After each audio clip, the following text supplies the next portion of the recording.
Greetings and welcome, one and all. I am DRWolf, and I just got back from watching Rogue One, a Star Wars story. And I've got a lot to say about it. Honestly, most of it is pretty darn impressive, and yeah, I would certainly recommend people go watch it, because it is certainly a spectacle to behold.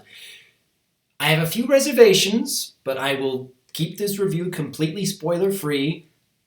Short version though, it is worth watching.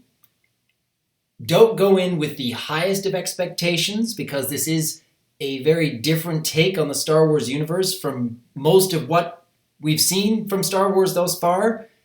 But it is definitely fun, and yeah, I would love to see more people take a look at this and encourage more movies like this. But like I've said before, I have a few reservations, just a few.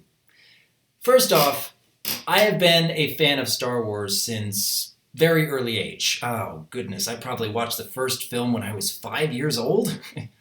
Yeah, you'd probably thank my brother Tarek for that one. In my opinion, I do believe, like most of people out there, Empire Strikes Back is the best in the series. And that film takes what we enjoyed from the original Star Wars and gave a lot of it a darker turn, a more gritty turn. And in many respects, Rogue One is doing something similar. Last year's Force Awakens, definitely a lot of fun, definitely very intense, definitely bringing in a lot of new characters and reintroducing old characters, and yeah, a lot to connect with, but all in all, it was kind of retreading a lot of what the original Star Wars movie had done. With Rogue One, they are definitely going outside of what you'd expect to see in a Star Wars film. Somewhat. They still have a lot of familiar characters, and particularly the Easter eggs. I don't think I picked up on all the Easter eggs, but the ones I could see, yeah, you definitely get a lot of chuckles out of that. For any fan of Star Wars, you will certainly have a lot of laughs. I do think that Rogue One has a lot of strengths in introducing a deeper struggle where hope is kind of difficult to find. I have to admire that they're taking a bit of a gamble by moving away from the space opera style of story, making it less about the fun characters and the witty retorts, and giving you a situation where you have to wonder, what would I do if I was presented with that kind of conflict? How far could I push myself the way these characters are pushing themselves? I like that. I want to see more of that. It's different, but it's a good different. Maybe not a great different, but a good different. Like I said, I have a few reservations. To start off, I didn't feel for these characters quite as much as I did for, say, even the new characters from A Force Awakens. I don't know. I felt more of a connection with Force Awakens because I think each character had more time to develop who they are and what they stand for and what they're striving towards. You'll get that in Rogue One. You will most certainly get that, especially with the main characters. You will understand why they are striving for what they're doing. But there's a lot more characters being introduced here than there was for Force Awakens. I mean, you've got the main ragtag group of maybe half a dozen different characters, and you're going to have difficulty remembering all their names by the time the movie's over. You'll remember some of them, but I don't think all of them. One character in particular that does stick out in my mind is the droid K2. By far, he is the source of comedy in this film. Thankfully, they didn't make the entirety of Rogue One devoid of comedy just because they're trying to do a bit of a darker, more serious take on the universe. And they are, but I like those lighthearted moments strewn throughout here and there. I do appreciate that they made that effort. There was certainly a lot more laughs in Force Awakens, though. I was cracking up a lot more with the character interactions from Force Awakens, from old characters like Han Solo and Chewie going back and forth, and even from new characters interacting with the old characters. There was a lot of fun to be had there, alongside the action. Rogue One definitely has a lot of action. I mean, superb action. You will be blown away by how much it's drawing you in to battles on the ground, battles in the air, battles up in space. I love seeing that. It's just amazing spectacle to behold. But I wasn't as connected with the conflicts.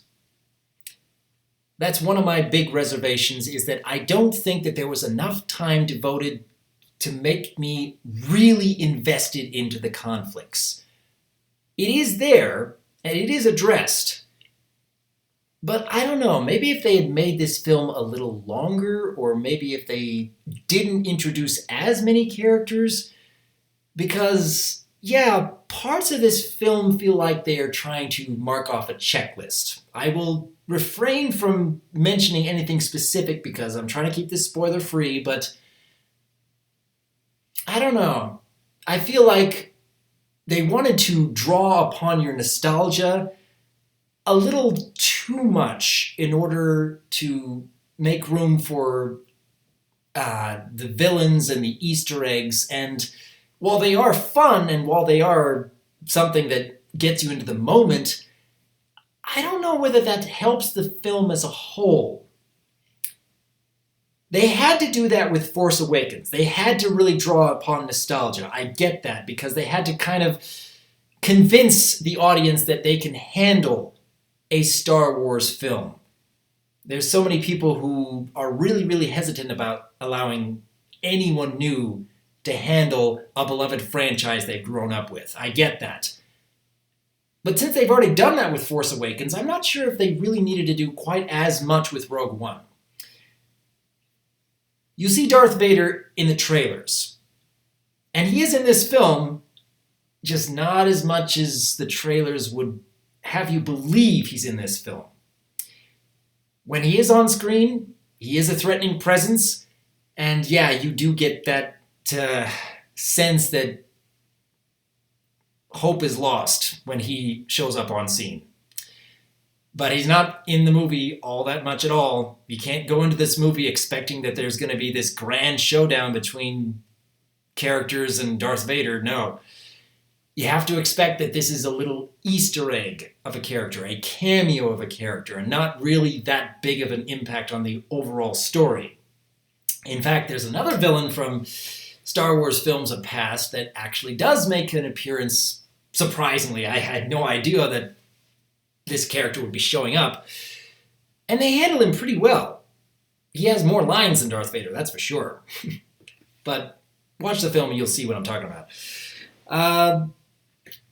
I have to believe that when they are showing the battles on the ground and battles in the air and battles in space, it does draw you in. It is exciting. It is a spectacle to behold, and you will definitely have a lot of fun with it. But at the same time, I think I was a little drawn out of those moments every time they felt the need to introduce new characters or new equipment, new soldiers, new ships. It kind of reached a point where I was saying to myself, this feels more like they're trying to check off a list of toys more than they're trying to focus on a grand, interesting battle scene. It doesn't happen often, but when it does, it's a little distracting to take you out of the moment. I had a lot of fun with it. When those little Easter eggs come on screen, it does make you smile, it does make you chuckle. I think I probably chuckled a little bit more than most people in the theater, but I will say the last 5 seconds right before the ending credits, that's when everybody in the theater was cheering and applauding. And yeah, that was a great moment. That was a fantastic moment. I'll let you watch the film and see what that particular moment is. But yeah, that was a great way to end it. The main characters, I feel for their struggle. I wanted to invest myself more into their struggle. And I think it was really interesting how they were portraying that this is not purely good versus evil. There's shades of gray in between. And trying to figure out, well, even though this is a good guy, is this the kind of good guy that I'd want to fight alongside? It's interesting questions like that that help to make this a more interesting story overall. It's a bit of a off the beaten path for a Star Wars film. And I appreciate that. I want to see more conflicts that make you think, what would I do in that same situation? But I don't think they did quite as much as they could have done with this conflict. And there's just a tiny part of me, just a tiny bit, that makes me wonder, maybe, just maybe, I have no idea if this has any basis in fact, but maybe they had a different sort of ending in mind and kind of change things around to make it more enjoyable for a general audience. I'm not entirely sure, and I can't explain without going into heavy spoiler territory, but I get that sense that maybe somewhere down the line it'll be revealed that they had different ideas on where to take this story and these characters, and it got changed somewhere in the process of filming. I don't know for sure, but I get that tiny bit of sense. Overall, though, even though I have my reservations, even though I have questions about what they might have intended, it's definitely a lot of fun. It's definitely really cool to behold. And that can be a good thing and a bad thing because, yeah, it's cool to watch, but is it going to be something that lasts? Is it going to be something that I want to come back to years from now and really enjoy? Because my first impressions are telling me this is not going to have as much staying power as some of the other Star Wars films I've watched. It's very interesting what they're doing with it, but I don't think it'll leave quite that deep an impact, at least not yet. I've only seen it the once.